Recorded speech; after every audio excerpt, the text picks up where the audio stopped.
नमस्कार दोस्तों, welcome to सरकार स्टडी बेस्ड एजुकेशन। इस वीडियो में आपका बहुत बहुत स्वागत है। चलिए इस वीडियो में हम बात करने वाले हैं माइक्रोसॉफ्ट डॉट नेट फ्रेमवर्क। यहाँ हम बात करने वाले कंप्लीट रूप से इसी टॉपिक के बारे में। माइक्रोसॉफ्ट डॉट नेट फ्रेमवर्क क्या होता है, किस प्रकार ये वर्क करता है और क्यों यूज़ किया जाता है। सिंपल सी बात है, आपके सामने यहाँ दिख रहा है माइक्रोसॉफ्ट, यानी कि एक कंपनी है जिसे बिल गेट्स के द्वारा बनाया गया है, ठीक है। और एक और उनके साथ पर्सन, उसका नाम आप कमेंट बॉक्स में बताइए। तो माइक्रोसॉफ्ट डॉट नेट फ्रेमवर्क क्या होता है, तो ये माइक्रोसॉफ्ट के द्वारा बनाया गया, सीधे हम बोल सकते हैं डॉट नेट फ्रेमवर्क। फ्रेमवर्क मैंने बताया एक क्या होता है, ढांचा। इसके जस्ट पहले हमने क्या जाने हैं, विजुअल बेसिक क्या होता है, ठीक। उसके बाद ऑब्जेक्ट ओरिएंटेड प्रोग्रामिंग क्या होती है, आरएडी यानी कि रैपिड एप्लीकेशन डेवलपमेंट क्या होता है, वो चीज़ आपने समझ गए होंगे। अभी हम जानने वाले हैं स्ट्रक्चर यानी कि ढांचे की।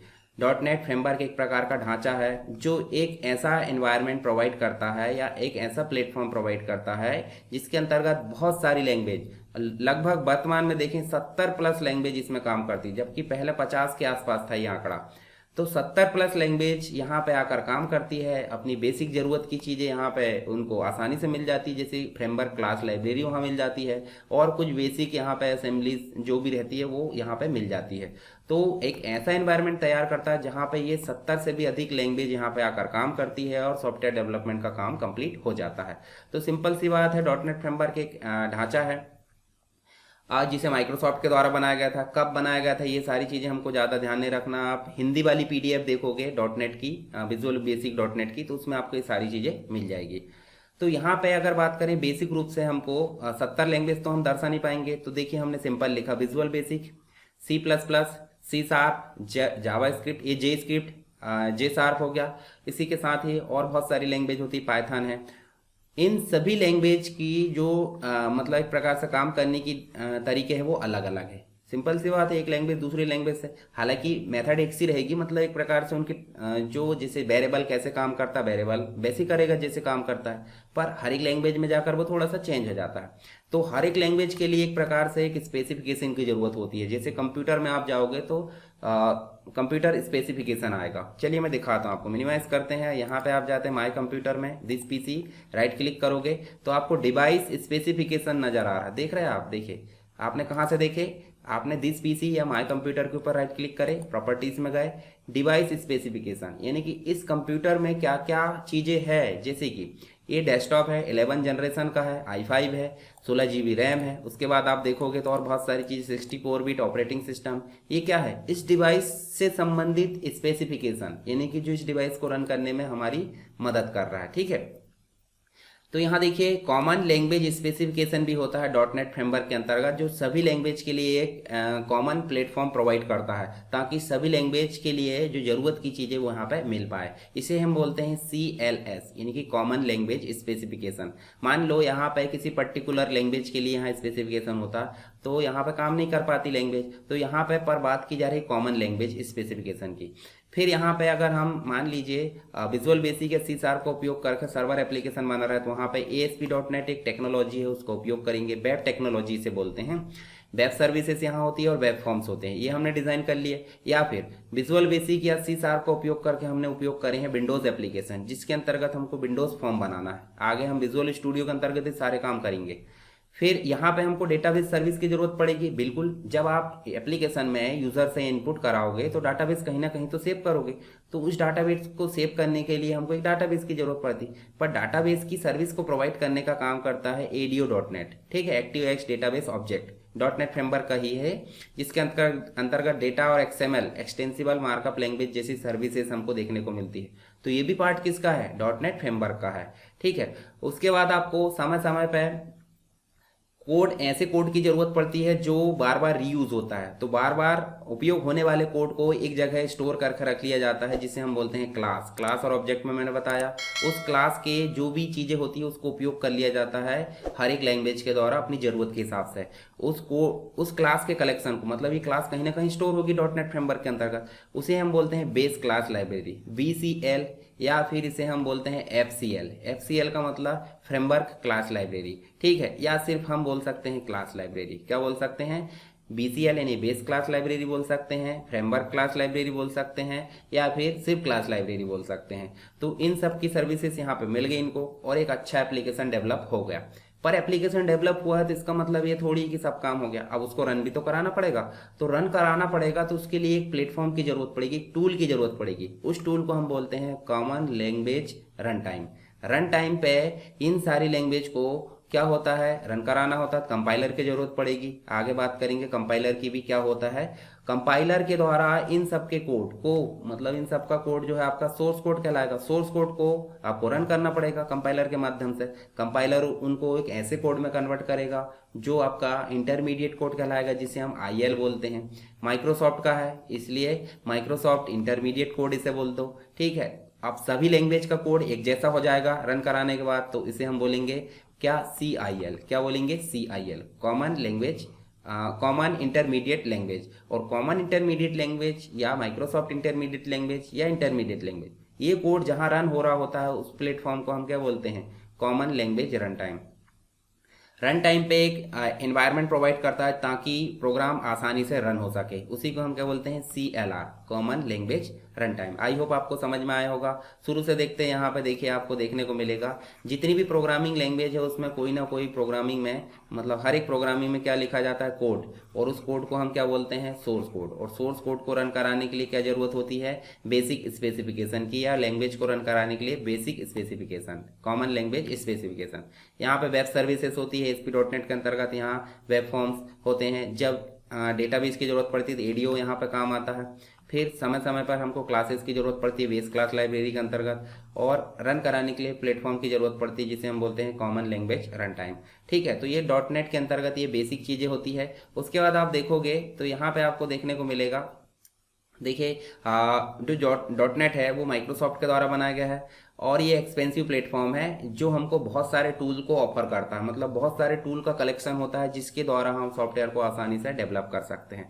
मतलब हम सिंपल बोलें तो एक IDE यहाँ पे हमको जो है प्रोवाइड होती है। IDE का मतलब इंटीग्रेटेड डेवलपमेंट एनवायरनमेंट, जिसके अंतर्गत सारे टूल्स अवेलेबल होते हैं ताकि हम एक सॉफ्टवेयर को अच्छे से डिजाइन कर सकें, ठीक है।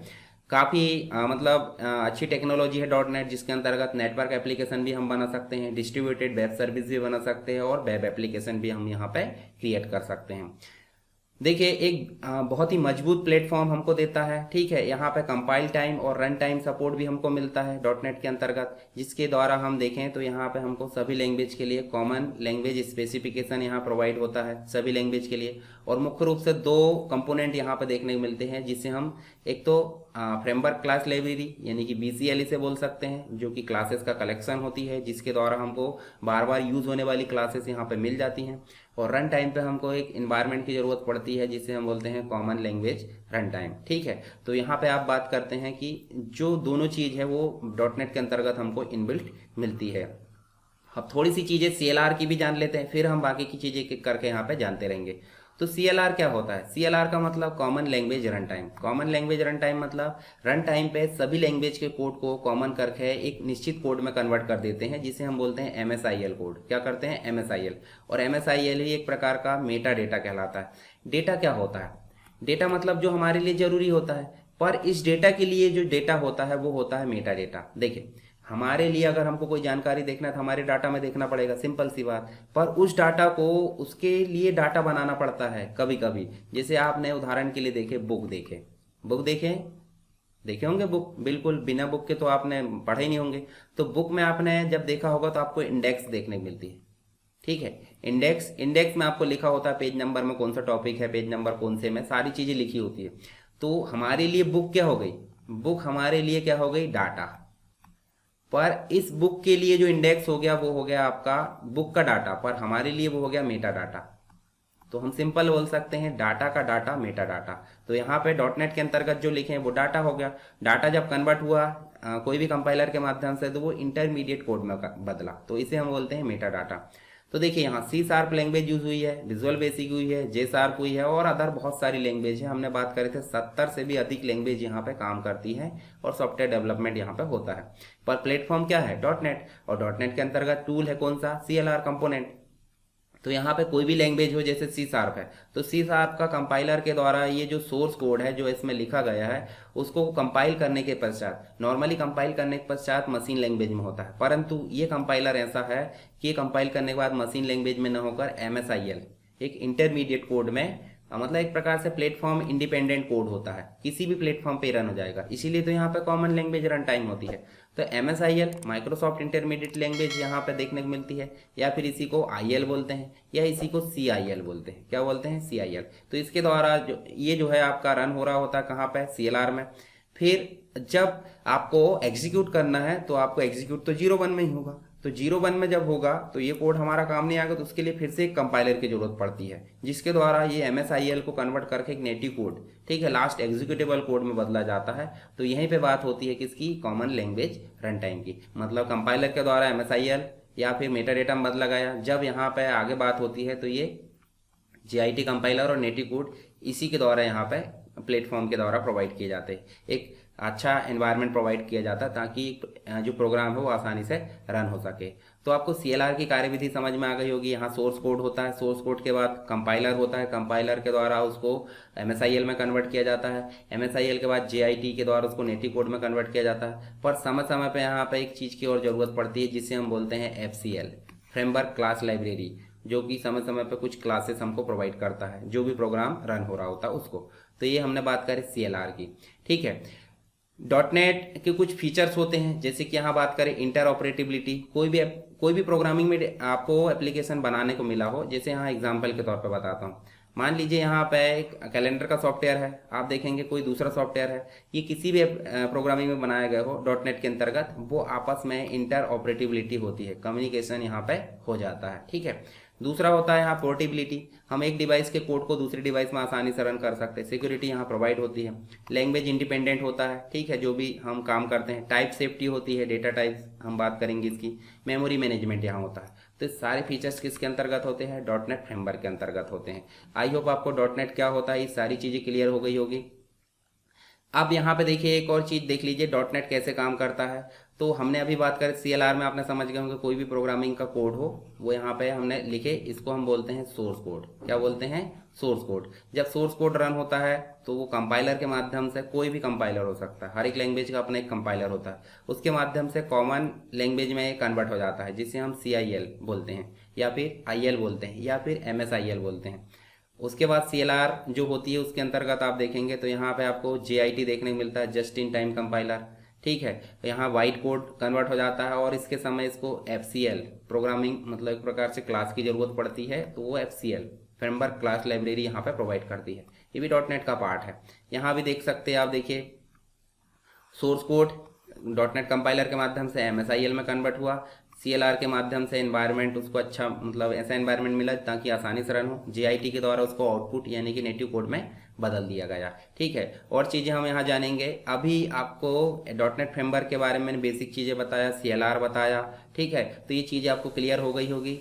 यहाँ देखिए MSIL और JIT दोनों के बारे में यहाँ पे हम बात करेंगे। इसके पहले मैंने आपको विजुअल बेसिक .NET और जो .NET फ्रेमवर्क है उसके बारे में बता दिया। अब यहाँ पे देखिए जो MSIL होता है इसके बारे में भी हमने थोड़ी सी बात करे थे। तो जब कोई भी प्रोग्रामिंग में हमने, जैसे मान लीजिए हम विजुअल बेसिक का यूज़ करते हैं, विजुअल बेसिक में जो कोड लिखेंगे वो क्या कहलाएगा? सोर्स कोड कहलाएगा। और सोर्स कोड जो होता है ह्यूमन रीडेबल होता है। ह्यूमन रीडेबल का मतलब जो इंसान पढ़ सकता है।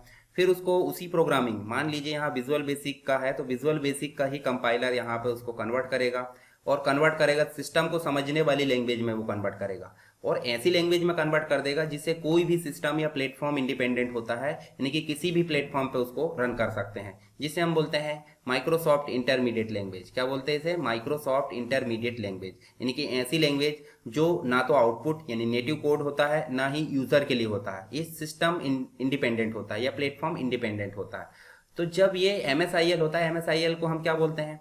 MSIL को IL भी बोलते हैं, इंटरमीडिएट कोड भी है, इंटरमीडिएट लैंग्वेज भी बोलते हैं, या फिर कॉमन होता है, सभी लैंग्वेज का मतलब एक जैसा होता है, तो सभी लैंग्वेज का एक जैसा होने के कारण इसे CIL भी बोलते हैं, कॉमन इंटरमीडिएट लैंग्वेज। जब ये रन होता है तो क्या होता है, यहाँ पर एक प्लेटफॉर्म या कंपोनेंट की जरूरत पड़ती है, तो इसे हम बोलते हैं CLR, common language run time. जो सभी लैंग्वेज के कोड को कॉमन कोड में, यहाँ पे जो सभी लैंग्वेज का जो कोड है वो कॉमन कोड हो जाता है, और कॉमन कोड को रन कराने के लिए एक एनवायरनमेंट प्रोवाइड करता है, उसे हम बोलते हैं CLR। और CLR के बाद हम देखें CLR के अंतर्गत ही हमको JIT just in time compiler देखने को मिलता है, क्योंकि MSIL जो होता है ना तो यूजर पढ़ सकता है ना ही सिस्टम, मतलब एक प्रकार से आउटपुट, तो आउटपुट में भी नहीं रहता वो, ना यूजर पढ़ सकता है। तो उसके लिए यहाँ पे एक और फिर से कंपाइलर की जरूरत पड़ती है, जिसे हम बोलते हैं JIT।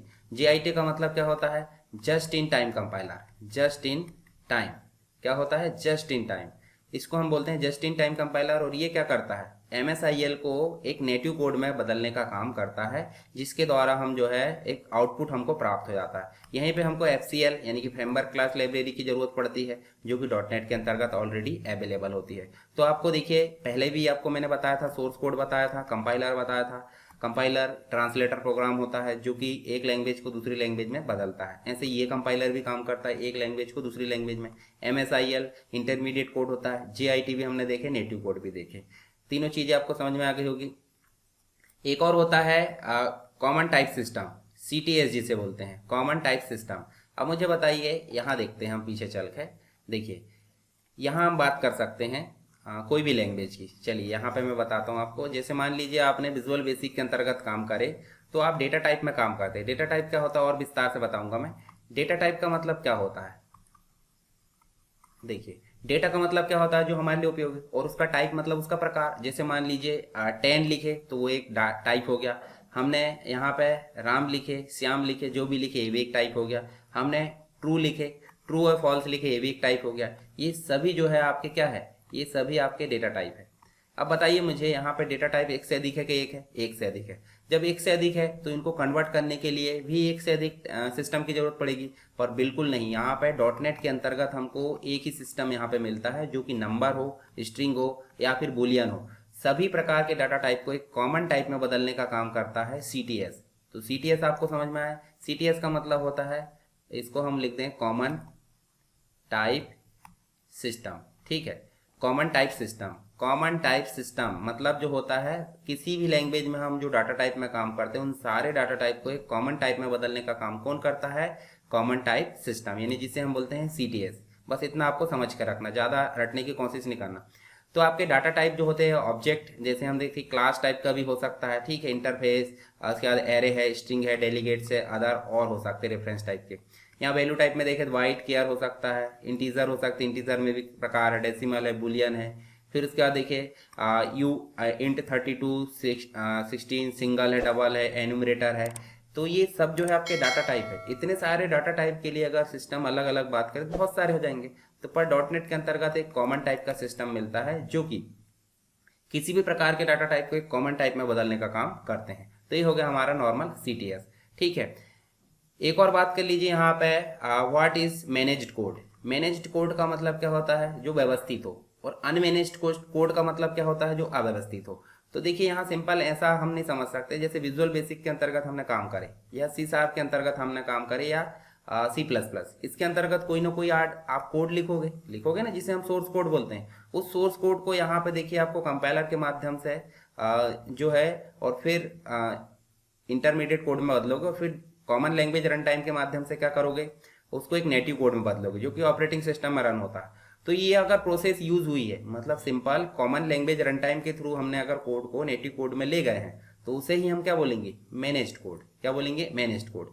पर अगर जहां CLR की जरूरत नहीं पड़ी है, बाहर से ही इसका जो है मतलब उपयोग हो गया है, तो उसे हम बोलेंगे अनमैनेज्ड कोड। बस इतना ध्यान रखना है। जो CLR के थ्रू रन हो रहा है उसे मैनेज्ड कोड, जो CLR के बगैर रन हो रहा होता है उसे अनमैनेज्ड कोड बोलेंगे। आई होप आपको ये तीनों चीज़ें जो मैंने बताया हूँ, जैसे सोर्स कोड क्या होता पता चल गया, लैंग्वेज कंपाइलर भी, MSIL, JIT, नेटिव कोड, साथ ही मैंने आपको यहाँ पे बताया CTS, कॉमन टाइप सिस्टम। उसके बाद मैंने आपको बताया मैनेज्ड कोड। मैनेज्ड कोड के बारे में देखिए, अगर आप इंग्लिश मीडियम के हो तो इंग्लिश मीडियम की PDF के लिए ये वाली PDF मैं दे दूंगा आपको, परंतु आप हिंदी मीडियम के लिए, उसके लिए आप मुझे मैसेज करिए, उसके लिए अलग PDF है, हिंदी की। दोनों प्रकार की PDF आपको मिल जाएगी। तो देखिए ये जो है मैनेज्ड कोड जो है कॉमन लैंग्वेज रन टाइम के थ्रू रन होता है, ठीक है, और अनमैनेज्ड कोड जो है CLR के बगैर, यानी कि उसके बगैर रन हो रहा होता है। ठीक है, चलिए ये चीज़ों में अगर कोई दिक्कत है तो आप मुझे कमेंट बॉक्स में बताइए, और अगर सारी चीज़ें क्लियर है तो आप वीडियो को लाइक कर सकते हैं। माइक्रोसॉफ्ट .NET असेंबली यहाँ पे आप देख पा रहे हैं, इसी के बारे में हम बात करने वाले अभी। तो .NET असेंबली क्या होती है? जैसे कि मैंने बताया आपको, जो भी कोड होता है, जो भी कॉन्फ़िगरेशन होती है, सारी चीज़ें देखिए .NET के अंतर्गत जो सोर्स कोड होता है, ठीक है, कोई भी लैंग्वेज के द्वारा बनाया गया क्या कहलाता है, सोर्स कोड। उसको किसी भी कंपाइलर के माध्यम से क्या किया जाता है, रन, और रन करने के पश्चात उसको आईएल में कन्वर्ट किया जाता है। आईएल में जब कन्वर्ट हो जाता है तो सीएलआर की जरूरत पड़ती है, सीएलआर के अंतर्गत जेआईटी होता है, ठीक है, और जेआईटी नेटिव कोड में उसको बदल देता है, ठीक है। तो यहाँ पे आप देख सकते हैं जब ये रन होता है तो नेटिव कोड मतलब आप देख सकते हैं एग्जीक्यूटेबल फाइल, और साथ ही डीएलएल फाइल भी बनती है। तो हम सिंपल अगर बोलें तो जो कोड है, कॉन्फ़िगरेशन, जो भी चीज़ें रन होती है तो ये तो हमको दिख रही, पर ये कंपाइल होकर सिंगल यूनिट में बदल जाती है तो असेंबली हो गई। परंतु हम असेंबली किसे बोल सकते हैं, असेंबली का मतलब होता है जो रन होती है और रन होते समय जो प्रोसेस है, जैसे EXE फाइल है, या फिर हम बोल सकते हैं लाइब्रेरी, जिसके अंतर्गत हम देखें DLL, dynamic link library. DLL का मतलब क्या होता है, डायनेमिक लिंक लाइब्रेरी। अभी डायनेमिक लिंक लाइब्रेरी यानी डीएलएल करप्ट हो जाए तो आपके सिस्टम में बहुत सारी चीज़ें नहीं चलती, तो एक प्रकार की क्या है, असेंबली, यानी कि EXE फाइल और डीएलएल को ही हम क्या बोलेंगे, मतलब एक प्रकार से असेंबली फाइल बोलेंगे। तो देखिए माइक्रोसॉफ्ट .NET जो असेंबली है उसे हम सिंपल रूप से क्या बोले, लॉजिकल एंटिटी होती है, जैसे कि हम बोले CLR के द्वारा जो एग्जीक्यूट की जाती है। सिंपल अगर बोले तो .dll यानी कि डायनेमिक लिंक लाइब्रेरी, और एक एग्जीक्यूटेबल फाइल जिसे हम .exe बोलते हैं, तो इसी को हम क्या बोल सकते हैं, मतलब एक प्रकार से असेंबली बोल सकते हैं। दूसरी चीज यहाँ पे एक और चीज देखने को मिलेगी आपको, .NET असेंबली मैनिफेस्ट। मैनिफेस्ट का मतलब होता है सिंगल, देखिए अलग अलग जो चीज़ें होती है, देखिए मैनिफेस्ट होता है, मेटा डेटा होता है, CIL होता है, रिसोर्सेस होता है, तो ये सारी चीज़ें जो होती है असेंबली का ही पार्ट होते हैं। यानी .NET मैनिफेस्ट भी क्या है, एक .NEट असेंबली का ही पार्ट होता है, जो कि यहाँ पे .NEट के अनुसार जो होती है सिंगल यूनिट में उसको कन्वर्ट कर दिया जाता है। जैसे यहाँ देखिए, मान लो हम सिंगल यूनिट देख रहे हैं, पर यहाँ पे आपका मैनिफेस्ट भी हो सकता है, मतलब एक प्रकार की .NEट की ही जो फाइल होती है, जो कि DLL भी हो सकती है, EXE भी हो सकती हैं, जो कि मैनिफेस्ट हम उसे बोल सकते हैं, ठीक है। इसके बाद हमारा जो है नेम स्पेस देखने को मिलता है .NEट के अंतर्गत। हम देखें नेम स्पेस, अब बताइए मुझे कोई भी चीज़ आप उपयोग करोगे कि नहीं .NEट में, जैसे देखिए आप टेक्स्ट बॉक्स बनाओगे, मतलब डाटा इनपुट करने के लिए क्या बनाओगे, टेक्स्ट बॉक्स बनाओगे। दूसरा आप लिस्ट बॉक्स बनाओगे, तो ये काम आप क्या कर रहे हो, डिज़ाइन का कर रहे हो, किसका कर रहे हो, डिज़ाइन, ठीक है, ड्राइंग या डिज़ाइन जो भी बोल सकते हैं। उसके बाद आप जो है डेटाबेस यूज़ करोगे कि नहीं, बिल्कुल करेंगे। डेटाबेस यूज़ करोगे, डेटाबेस के लिए आपको कुछ बेसिक क्लास की ज़रूरत पड़ेगी। उसके बाद आप जो है कुछ और एक्स्ट्रा रिसोर्सेज का उपयोग करोगे। जितने भी रिसोर्सेज होते हैं वो जहाँ पे स्टोर होते हैं .NEट के अंतर्गत, वही होते हैं आपके नेम स्पेस, जिसके द्वारा हम उनको बुला पाते हैं। जैसे देखिए यहाँ आपको देखिए DLL system.web.dll, system.dll, XML use करना, system.xml। उसके बाद देखिए आपको वेब मोबाइल है, देखिए इस पर कॉन्फ़िगरेशन है, डेटा है, साथ ही आपको देखने को मिलेगा यहाँ आप देखोगे नीचे, तो मैं आपको जब .NEट यूज़ करके दिखाऊंगा तो उसके लिए यूज़ किया जाता है इम्पोर्ट्स system.data.sql, OLEDB या जो भी वो हम यूज़ करते हैं, तो वो किस लिए यूज़ करते हैं, क्योंकि वो नेम स्पेस को इंपोर्ट करने का तरीका होता है। नेम स्पेस क्या है, कलेक्शन, यानी कि डेटाबेस की सर्विसेज कहाँ होती है, सिस्टम, मतलब जो आपका नेम स्पेस होता है, और उसको यूज़ करने के लिए हम क्या करते हैं, इंपोर्ट्स। तो नेम स्पेस को आप सिंपल समझ लेते हैं कि क्लासेस होती है। क्लासेस मतलब जिसके लिए मतलब जिसमें आपको बहुत सारी चीज़ें स्टोर होती हैं, जैसे कि टेक्स्ट बॉक्स या पूरी आईडी के जो भी ग्राफिकल यूजर इंटरफेस है उसका मटेरियल यूज होता है, मतलब स्टोर होता है। आप डाटाबेस यूज करते हैं, उसका मटेरियल होता है। तो ये सभी चीज़ों का कलेक्शन क्या कहलाता है, नेम स्पेस, ठीक है। कुछ list box project name space होते हैं, कुछ आपके सिस्टम से रिलेटेड नेम स्पेस होते हैं, ठीक है। तो यहाँ आप नेम स्पेस समझ गए होंगे। एक और चीज़ समझ लीजिए यहाँ पे FCL का मतलब होता है फ्रेमवर्क क्लास लाइब्रेरी, यानी कि जो भी चीज़ें बार बार यूज़ होती है .NEट के अंतर्गत वो कहाँ पे कलेक्ट होती है, वो .NEट फ्रेमवर्क की क्लास लाइब्रेरी में कनेक्ट होती है, ठीक है। बहुत सारी क्लासेस यहाँ पे होती है, कलेक्शन जिसका यूज़ बार बार करना है उसको हम जो है क्लासेस के फॉर्म में .NEट फ्रेमवर्क क्लास लाइब्रेरी के अंतर्गत स्टोर करके रख देते हैं, ठीक है। इसके अलावा आप देख सकते हैं इसको FCL भी बोलते हैं, फ्रेमवर्क क्लास लाइब्रेरी बोल सकते हैं, ठीक है। BCL भी बोल सकते हैं, जैसे कि आप इसका डायग्राम देखेंगे तो यहाँ आपको देखने मिलेगा जो BCL है, बेस क्लास लाइब्रेरी, system.web की क्लासेस होती है, system.windows.form, system.drawing, system.data, system.xml, ये सारी चीज़ें कहाँ स्टोर होती है, बेस क्लास लाइब्रेरी में। और सिस्टम के अंतर्गत भी आपको कलेक्शंस मिलते हैं, इनपुट आउटपुट से related, security, run time, configuration .NET है। इसके बाद देखिए नेटवर्क मतलब जो होता है, सर्विस प्रोसेस, इंटरप्ट जो सर्विस होती है, डायग्नोस से related, reflection, text, remoting, globalization, resource, threading, serialization, ये सारी चीज़ें हमको देखने को मिलती है। एक और चीज़ यहाँ देखने को मिलेगी आपको, डॉट नेट का गार्बेज कलेक्शन। गार्बेज कलेक्शन होता क्या है? देखिए, जब कोई प्रोसेस रन हो रही होती है तो उसको एक मेमोरी की जरूरत पड़ती है, बिल्कुल पड़ती है। जब वो प्रोसेस एंड हो जाती है तो वो मेमोरी खाली नहीं होती, पर उसी मेमोरी को खाली करने का काम जो करता है वो होता है गार्बेज कलेक्शन। ठीक है, गार्बेज कलेक्शन क्या करता है? अनावश्यक जो मेमोरी पड़ी है, मतलब जहीं कहीं यूज हो रही है, उसको खाली करना क्या कहलाता है? Garbage collection. बस इतना समझ लीजिए। ठीक है, उसके बाद एक और होता है डॉट नेट थ्रेडिंग।